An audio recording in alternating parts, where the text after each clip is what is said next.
어느새 이틀 뒤면 이스라엘과 하마스 전쟁이 발발한 지 한 달이 됩니다. 네, 전쟁의 기세가 꺾이기는커녕 주변국들의 개입으로 휴전 여부마저 불투명해졌습니다. 이와 관련해서 백승훈 한국외대 중동연구소 전임연구원과 중동 정세 짚어보겠습니다. 어서 오십시오. 네, 안녕하십니까. 네, 연구원이 벌써 한 달이 지났습니다. 이렇게까지 전쟁이 길어질지 예측하셨나요?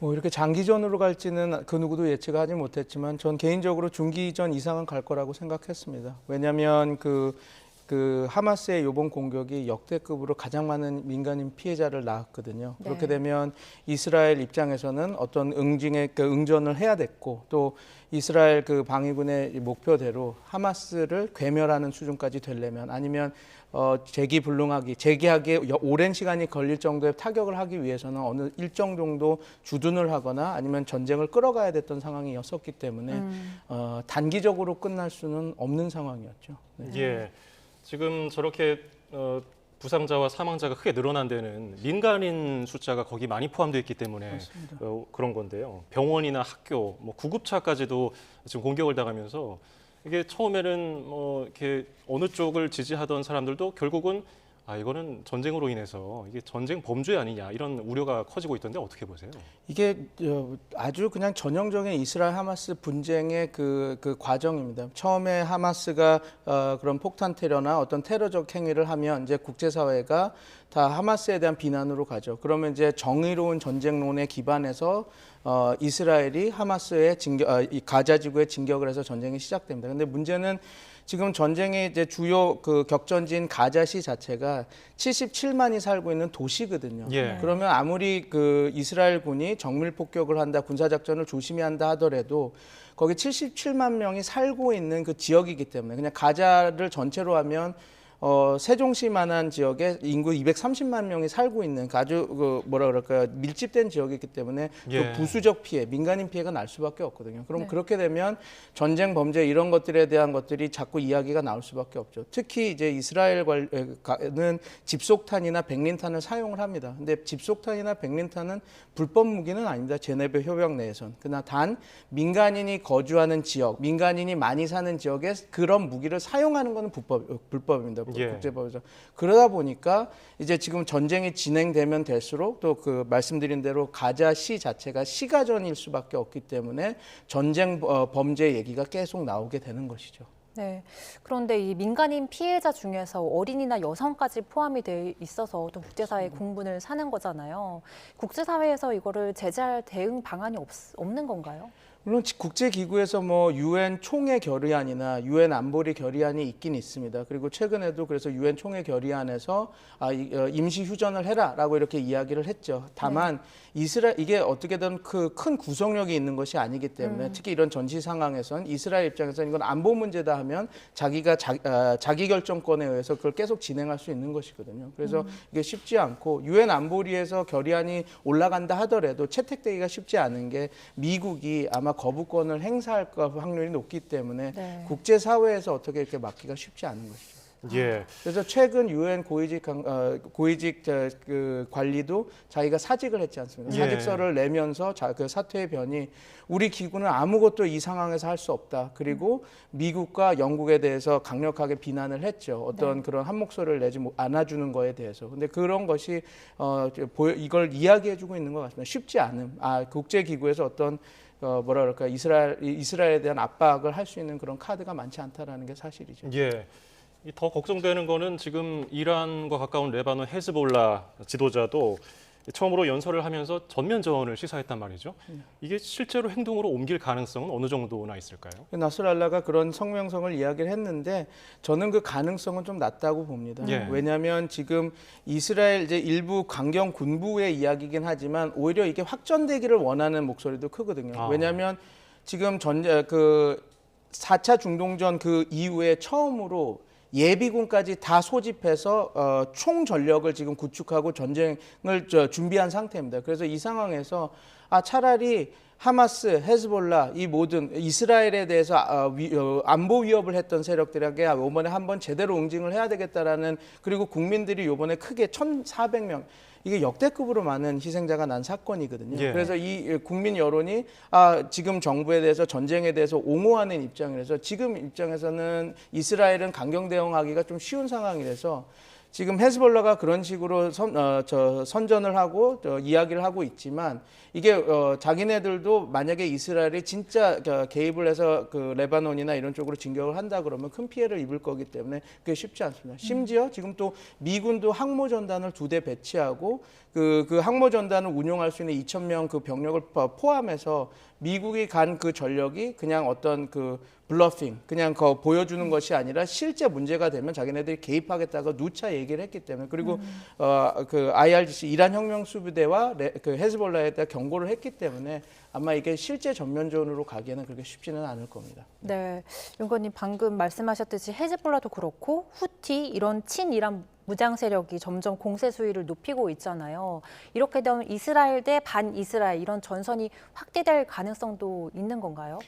지금 어느 정도 그게 만들어져 있기는 하죠. 그렇지만 좀 다른 점은 이 반이스라엘 전선이 과거 1차, 2차, 4차 중동, 3차, 4차 중동전처럼 뭐 이집트, 시리아 전 중동이 다 이렇게 개입을 해서 이스라엘 대 반이스라엘 이런 구도가 만들어진 건 아니고 앵커님께서 말씀해 주신 것처럼 친이란계, 그러니까 네. 후티 반군이라든지 헤즈볼라라든지 시리아에 있는 그 시아파 민병대들이 지금 이렇게 집결을 하는 거기 때문에 과거의 그 반이스라엘 연대보다는 그 위력이 조금 약한 것도 사실이죠. 근데 일각에서는 지금 무장 세력이 어느 정도 개입을 시사하고 혹은 개입을 일부 하고 있지만은 이스라엘 지상전을 좀 막아보려는 확대되는 것을 더는 좀 못 보겠다는 식으로 지금 대응을 하려는 것 같은데 이에 대한 시각은 어떻게 보세요? 이제 어느 정도 그 시각이 맞을 것 같습니다. 왜냐하면 지금 본인들이 직접 이스라엘과 어떤 전쟁을 취하겠다라는 그 사인보다는 예. 하마스에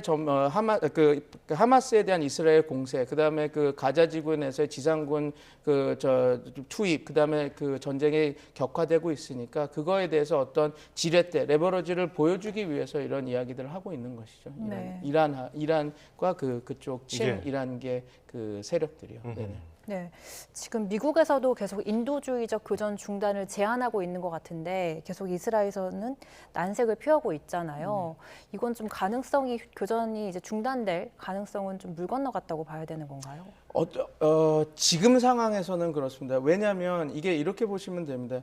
이스라엘은 그 자기네들의 안보 실책으로 인해서 자국민이 1,400명이나 죽은 그런 사건입니다. 이게 어떻게 보면 정권 실패거든요. 만약에 이 상황에서 그 공격을 했던 당사자와 협상을 한다? 이것은 어떻게 보면 패배를 말하는 것이거든요. 그렇게 되면 지금의 네타냐후 정권은 전시기 때문에 국민들이 힘을 실어주지만 만약에 여기에서 그냥 이런 식으로 휴전을 하고 돌아간다? 그럼 국민들이 아마 네타냐후의 탄핵으로 갈 겁니다. 왜냐하면 집권 여당으로서 정치자로서 정치인으로서 그 국민의 안보를 지켜내지 못한 총리였기 때문에 그렇죠. 그래서 지금 상황에서는 하마스와 협상을 한다라는 것이 조금 어불성설이죠. 단 이제 하마스가 어느 정도 괴멸이 되고 하마스를 대신할 어떤 인트림 가버먼트, 그러니까 그 잠정 정부라든지 아니면 그 가자 지역을 대표할 어떤 대표자가 세워졌을 때는 어떤 협상이 진행될 수가 있겠죠. 그렇지만 지금 자기네들에게 공격을 가한 대상인 하마스가 건재한 상황에서 하마스와 협상을 한다? 이런 것은 이스라엘에겐 그냥 항복 아니면 패배를 인정하라는 소리밖에 안 되니까 받아들일 수가 없는 안이죠. 예. 그러니까 이스라엘 방금 말씀하신 것처럼 국내 정치 상황도 그렇고 네타냐후 총리의 성향도 그렇고 여러 가지 해서 지금까지 강경 모드였는데 지금 토니 블링컨 미 국무장관이 벌써 전쟁 이후에 3번째 찾았고요. 바이든 대통령이 이런 가운데 인도주의적 교전 중단에 진전이 있다고 밝혔는데 그럼 이스라엘이 조금 좀 방향을 틀었다고 볼 수 있을까요? 지금 이런 상황이 있습니다.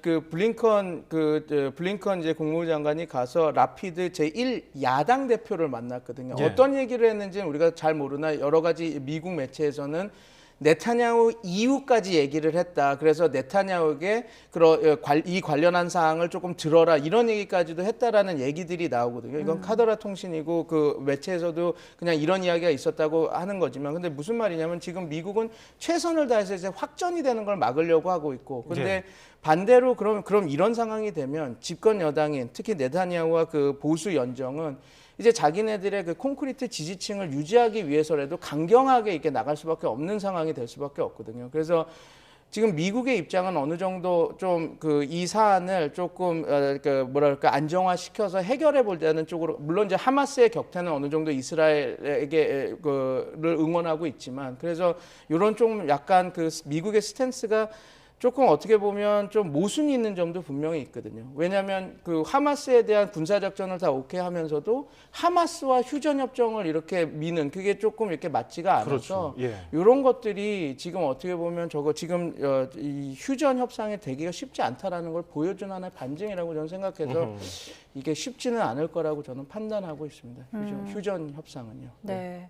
근데 이제 바이든 대통령이 그 인도주의적 교전 중단에 진전이 있다라고 긍정을 했잖아요. 그럼 실제로 이스라엘에서 물밑에서 이런 협상이 이루어지지 않을까 이런 희망을 좀 걸어보고. 이런 거는 있을 수 있죠. 왜 미국에서 뭘 하냐면 전쟁이 시작되자마자 이스라엘한테 늘 말했던 건 국제법을 준수해 달라는 거였거든요. 예. 그 국제법 중에 하나가 뭐냐면 민간인들에 대한 대피를 어느 정도 확보를 해줘야 됩니다. 근데 지금까지 계속 비판을 받고 있었던 게 이스라엘이 민간인 대피를 할 시간을 줬다고 하더라도 너무 촉박했고 그 방법도 너무 부족했다라고 이야기를 하고 있거든요. 그래서 유엔 총회에서 얘기했던 그 잠깐 일시 휴전 그것도 민간인에 대한 대피라든지 난민에 대한 그 난민들에 대한 어떤 인도적 조치들을 어느 정도 확보해달라, 좀 휴전을 하고 그런 얘기였거든요. 그래서 그런 측면에서의 어느 정도 일시 시즈파이어, 그러니까 공격을 안 한 일시 중지는 이스라엘도 그거를 뭐 그 끝까지 거부는 하지는 않을 겁니다. 그런데 지금 어떤 휴전 협상이라든지 인질 협상에서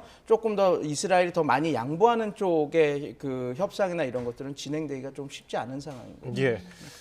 이 하마스 격퇴는 미국이 찬성하면서도 국제법은 준수해야 된다, 민간인들은 보호해야 된다, 이렇게 좀 모순된 것 같은 애매한 그런 스탠스를 취하고 있는 가운데 이란이 직접 참전을 할 것인가? 그렇게 되면은 너무 커지거든요. 5차 중동 전쟁까지 가는 거 아니냐, 이런 우려에 대해서는 어떻게 보세요? 이란이 직접적으로 이란 정규군이 개입하면 5차 중동전이라고 볼 수 있는 그 정도의 수준이 되죠. 그러나 저는 이란이 그런 전쟁을 수용할 지금 여건이 아니라고 저는 판단하고 있습니다. 왜냐하면 내부적으로 너무 좋지 않고요. 예. 그다음에 그 지금 이란이 할 수 있는 거는 그 지금 헤즈볼라나 후티나 아니면 시리아에 있는 그 시아파 민병대를 이용한 그런 대리전, 그런 비정규전과 그다음에 지금 또 얘기한 그 금수 조치, 이란 석유를 이스라엘에 안 들어가게 하겠다, 그 정도가 지금에서 보여주는 그 최상의 그 개입 아닐까 싶습니다. 물론 이제 전쟁이 계속되고 어떤 우발 사태, 뭐 급변 사태에 인해서 이란이 참전할 수 있는 시나리오도 아예 배제된 건 아니지만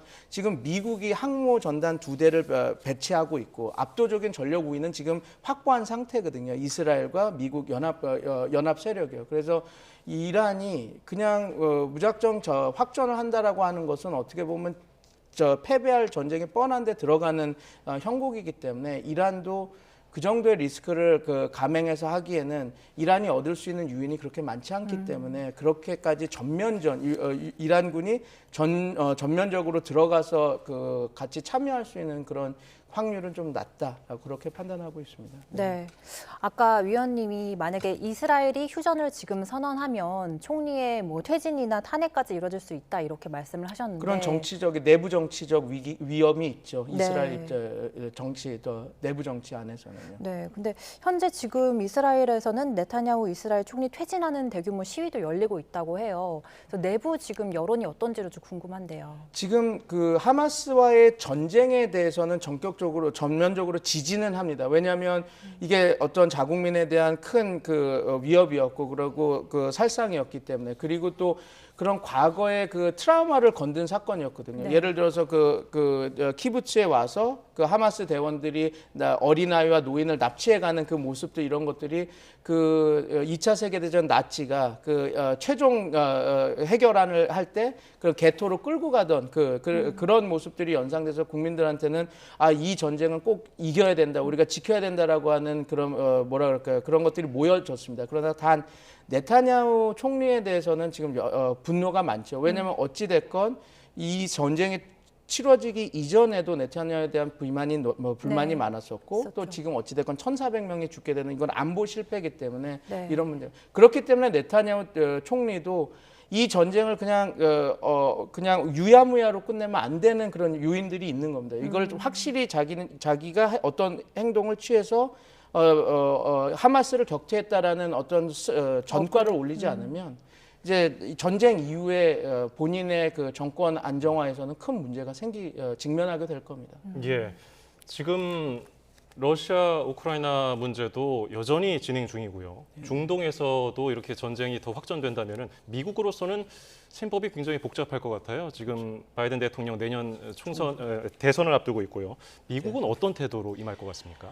지금 그래서 미국이 총력전을 해서 블링컨 국무장관도 계속 보내고 바이든도 갔다 오고 그래서 실패는 했지만 사자 회담도 만들려고 하는 요르단 그다음에 아바스 이스라엘 미국 이거 물론 실패는 했지만 이렇게 하는 이유는 바로 이겁니다. 지금 미국이 냉전 이후에 입안했던 중동 정책이 크게 세 가지가 있는데 그게 테러와의 전쟁, 이스라엘 평화회담, 그다음에 그 이란과의 핵협상인데 이게 만약에 이번에도 이 평화협상이 잘 안 되고 이게 확전이 돼서 큰 전쟁으로 되게 되면 바이든 대통령은 자기 집권하는 도중에 중동 정책 세 가지가 다 실패한 대통령으로 남거든요. 예.